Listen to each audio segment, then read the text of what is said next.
নমস্কার, হ্যাপি ফ্যামিলিতে তোমাদের স্বাগত জানাই। তো আমার চ্যানেলে তোমরা তো দেখতেই পাচ্ছ সব রকম ভিডিও। আমি কিন্তু শুধু রান্না রাখি না। তো আজকে আমি একটা রেসিপি বানাবো। তো সেটা হলো পটল চিংড়ি। তো আমি তোমাদের সামনেই প্রথম আসছি, এর আগেও এসছি ভিডিওর মধ্যে, কিন্তু আমি বেশি আসতে পারি না।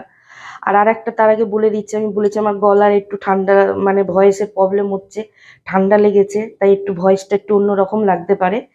তা তোমাদের সঙ্গে আমি আজকে শেয়ার করব পটল চিংড়ি।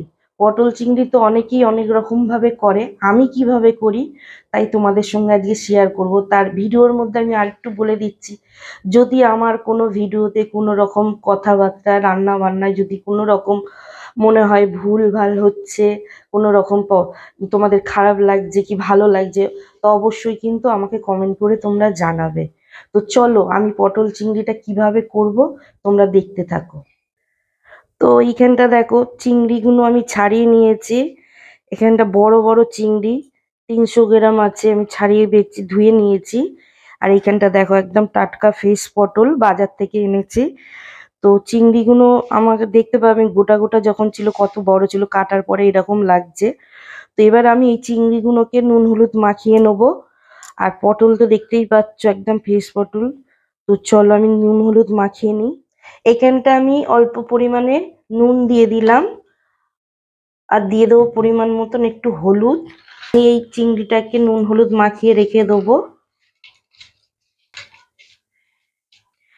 তো এইগুলো মাখানো থাক নুন হলুদ, ততক্ষণ পটলগুলোকে কেটে নেবো। তো চলো পটলগুলো কেটে নিই। তো বন্ধুরা, পটলটা দেখো আমি কেটে নিয়েছি এইভাবে, একটু একটু খোলা রেখে রেখে কেটেছি। খোলা রেখে করলে পটলটা একদম চিপসে যায় না, খেতেও ভালো লাগে। আর অনেকে কাটিং করেও একটু ক্যাপচা ভাবেও কাটে, তোমাদের যেরকম ইচ্ছে সেরকম ভাবে কাটবে। আর আলু কেটে নিয়েছি এইভাবে, একটা আলুকে 4 পিস করেছি। আর চিংড়িটা আমি তোমাদের তখনই দেখাতে ভুলে গেছি, ভেতরে আমি যে কালো পিঠে শিরদাঁড়াটা থাকে, কালো মতনটা সুতো, এইগুলো বের করে নিয়েছিলাম। তো তখন বলতে ভুলে গেছিলাম। তো চিংড়িটা আমার তো 10 থেকে 15 মিনিট ম্যারিনেট করে রেখে দিয়েছিলাম নুন হলুদ মাখিয়ে। তো এবারে চলো পটল আলু এইগুলো ভেজে নেবো, রান্নার ধারে চলে যাই। এবারে এখানটা একটা কড়া বসিয়ে দিয়েছি, দিয়ে কড়াটা গরম হয়ে গেছে, আমি সর্ষের তেল দিয়ে দেবো। এই রান্নাটা সর্ষের তেলেই করবো, কেন এই রান্নাটা সর্ষের তেলেই বেশি ভালো লাগে। তো তেলটা গরম হচ্ছে। তো এইটা বেশি রিচও হবে না আর বেশি একদম হালকাও হবে না, নর্মালি যেমন স্বাদ কিন্তু পাবে ঘরেরই মতন। তো এই রান্নাটা অনেকে নিরামিষ ভাবে করে, নিরামিষ বলতে যে অনেকে আদা রসুন ছাড়া করে, অনেকে আদা দিয়ে করে, অনেকে রসুন দিয়ে করে, অনেকে দুটোই দিয়ে করে। তো যে যেরকম পারে এই পটল চিংড়ি করে। তো আমি তোমাদের কাছে বললাম যে আমি কিভাবে করছি সেটাই তোমাদের সঙ্গে শেয়ার করব। তো আমি দেখো কিভাবে করছি, তোমরা দেখতে থাকো, আর এইভাবেই কিন্তু তোমরাও বাড়িতে করে খাবে। আশা করি তোমাদেরও ভালো লাগবে। এখানটা তেলটা গরম হয়ে গেছে, প্রথমে আলুগুলো ভেজে নেবো আমি। এখানটা সামান্য পরিমাণে নুন দিয়ে দিচ্ছি, আর দিয়ে দেবো সামান্য পরিমাণে হলুদ।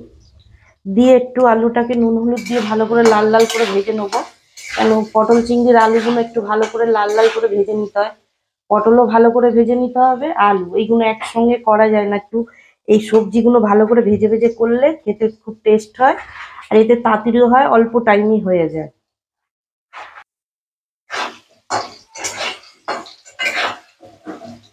তো এখানটা আলুগুলো আমি লাল লাল করে ভেজে নিয়েছি, একটা থালার মধ্যে তুলে নিচ্ছি।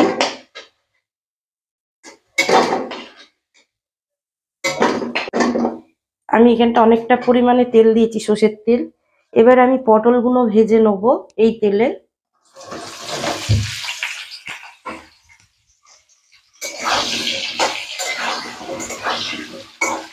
এর মধ্যে আমি আর হলুদ দেবো না, শুধু একটু সামান্য নুন দেবো, যেহেতু আলু ভেজেছি ওর মধ্যে হলুদ দেওয়া ছিল।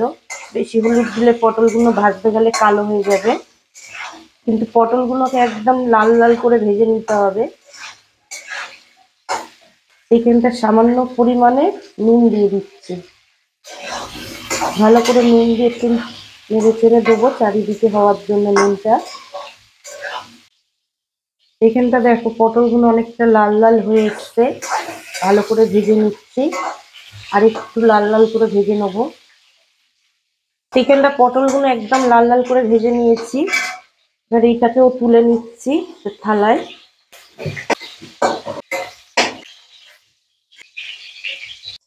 আমি অনেকটাই বললাম তেল দিয়েছি, ওই তেলে আলু ভেজেছি, পটল ভেজেছি, আর এই তেলে চিংড়ি কটাও ভেজে নেবো, আর আমি তেল দেবো না।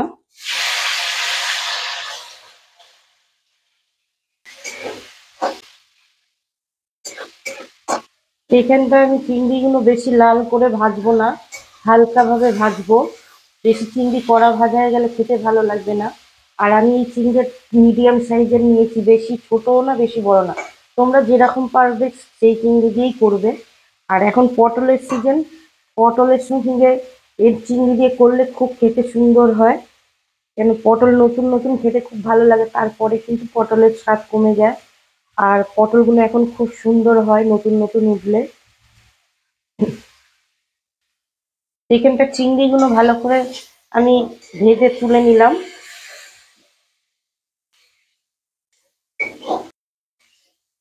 এখানটা এবার আরেকটু পরিমাণে তেল দিয়ে দিলাম। এখানটা দিয়ে দেবো দুটো তেজপাতা, দিয়ে দেবো দুটো শুকনো লঙ্কা, একটু ভেজে নিচ্ছি। দিয়ে দেবো একটু গোটা জিরে ফোড়ন, দিয়ে দেবো কুচানো পেঁয়াজ। ভালো করে পেঁয়াজটাকে ভেজে নেবো তেলের সঙ্গে। এখানটা দিয়ে দিচ্ছি 1 চামচের মতন রসুন বাটা, 1/2 চামচ আদা বাটা, দিয়ে ভালো করে তেলের সঙ্গে ভেজে নেবো, পেঁয়াজ তেলের সঙ্গে, যাতে কাঁচা গন্ধটা চলে যায়। এখানটা দিয়ে দেবো টমেটো কুচি করা,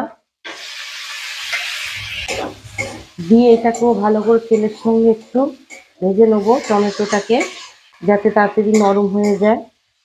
এখানটা দিয়ে দেবো একটু রেড চিলি পাউডার কালারের জন্যে, আর এখানটা আছে হলুদ গুঁড়ো, নুনটা পরিমাণ মতন দিয়েছি। এখানটা লঙ্কা গুঁড়ো ঝালের জন্য, এটা ধনে গুঁড়ো, এটা জিরে গুঁড়ো, একসঙ্গে সবকটা দিয়ে দিচ্ছি, দিয়ে একটু ভালো করে নেড়ে চেড়ে দেবো।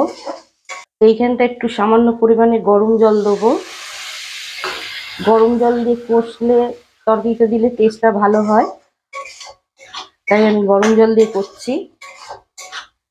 এবার ভালো করে এটাকে কষিয়ে নেবো। এখানটা সামান্য পরিমাণে একটু চিনি দিয়ে দিচ্ছি, চিনিটা দিচ্ছি মিষ্টি হওয়ার জন্য না, এটা কালারও আসবে ভালো আর টেস্টও হবে ভালো। সামান্য পরিমাণেই দিয়েছি, বেশি দিইনি। তোমরা যদি একটু তরকারি মিষ্টি মিষ্টি খেতে যাও তাহলে একটু তোমাদের মতন করে তোমরা কম বেশি বাড়িয়ে নিতে পারো। এটা দেখতেই পাচ্ছ তেল ছেড়ে দিয়েছে মশলা থেকে। এবার আমি দিয়ে দেবো আলু পটল ভাজা, একসঙ্গে দিয়ে দিচ্ছি, যেহেতু এইগুলো দুটোই ভালো করে ভাজা আছে, দিয়ে ভালো করে কষিয়ে নেবো।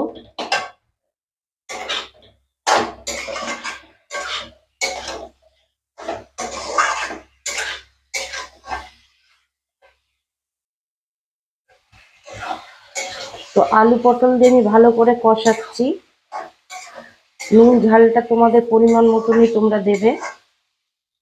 তো আমি একটু ঢাকনা চাপা দিয়ে দেখবো কষানোর জন্য। এবার ঢাকনাটা খুলে দেখে নেবো কতটা কি সিদ্ধ হয়েছে, ভালো করে নেড়ে দিচ্ছি। এবারে ভেজে রাখা এই চিংড়িগুলো দিয়ে দেবো, দিয়ে চিংড়ি দিয়ে ভালো করে কষিয়ে নিচ্ছি একটু।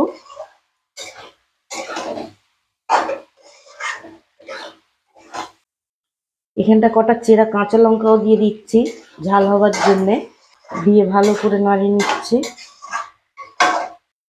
তো এইখানটা কিন্তু আমার ভালো মতন কষানো হয়ে গেছে চিংড়ি দেওয়ার পরে। এবার এখানটা আমি দিয়ে দেবো পরিমাণ মতন জল, গরম জল দিয়েছি।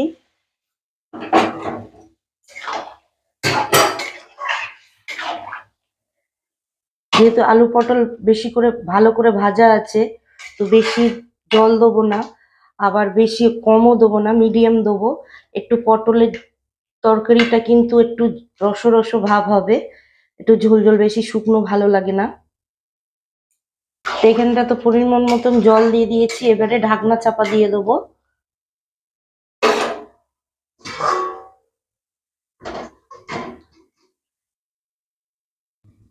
এবার আমি তরকারিটা খুলে ঢাকনা খুলে দেখে নেবো কতটা কি সিদ্ধ হয়েছে।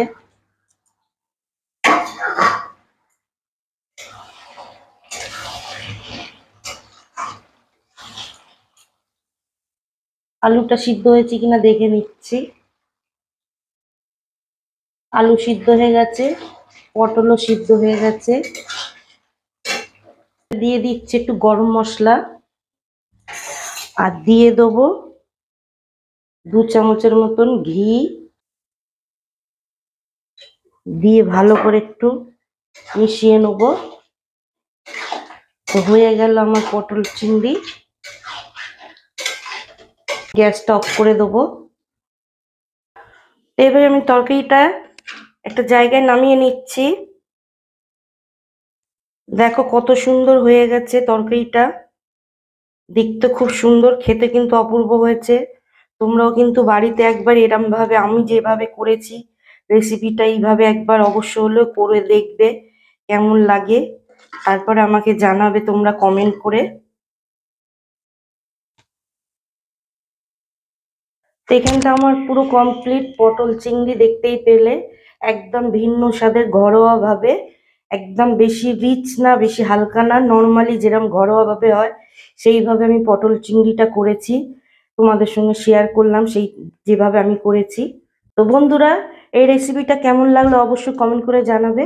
তো এই রেসিপিটা যদি ভালো লাগে লাইক কমেন্ট শেয়ার করবে। এই চ্যানেলে নতুন হয়ে থাকলে সাবস্ক্রাইব করবে, বেল আইকনটা প্রেস করে দেবে। বন্ধুরা, প্রচুর গরম পড়েছে, সবাই কিন্তু তোমরা সাবধানে থেকো, ভালো থেকো, সুস্থ থেকো।